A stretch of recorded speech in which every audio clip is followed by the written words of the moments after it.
Buying a house off the plans might seem like a smart way to secure your future home, but there can be some major hidden risks involved. Here to explain more is Property Apprentice owner and financial advisor Debbie Roberts. Debbie, good morning. Good morning. Buying off the plans, yes, it is a good idea. It can seem like a good idea. Where do we go wrong? So at the moment where we've got house prices coming down, that's a risk, because if you're buying something early stage off the plan, there's a good chance that the property might not be worth as much as you signed up for it.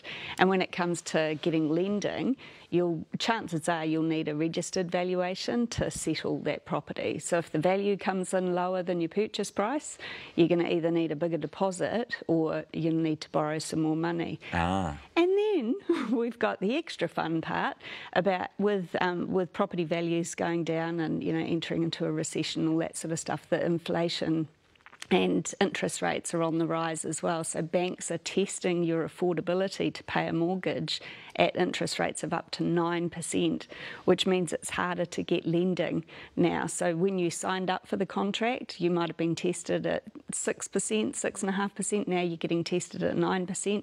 You might not qualify anymore. So I would suggest if you've already got a property under contract, get in touch with your mortgage advisor as soon as possible, just to put a plan in place for if you're not in a position to get as much lending as you thought. Double check how much your mortgage payments are going to be, because that's going to hurt. Some people are looking at mortgage payments twice what they were expecting.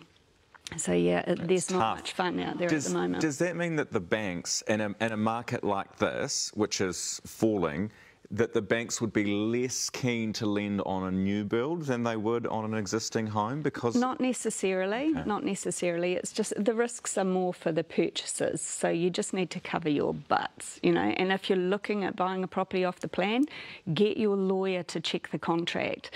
If you can't settle a property, if you've already got one under contract, you might need to talk to your lawyer or talk to the developer about potentially seeing if they can sell it to someone else. Yeah. What happens when it's time to settle? What do you need to consider in that situation? Finance is the big one. So, can you still get can you still get a mortgage to settle that deal, and can you afford to pay that mortgage? So, yeah, not all banks need a registered valuation. So, just talk to a mortgage advisor and they can hopefully help you through this. Do you think that the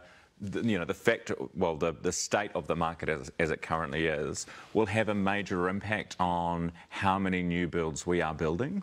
I think that there's still quite a backlog of new builds in progress, but one of the things that you need to be careful of if you're entering into a contract is make sure you do your homework on the developer and the builder. Yeah. Because this is the stage of the economic cycle where some companies go broke. So.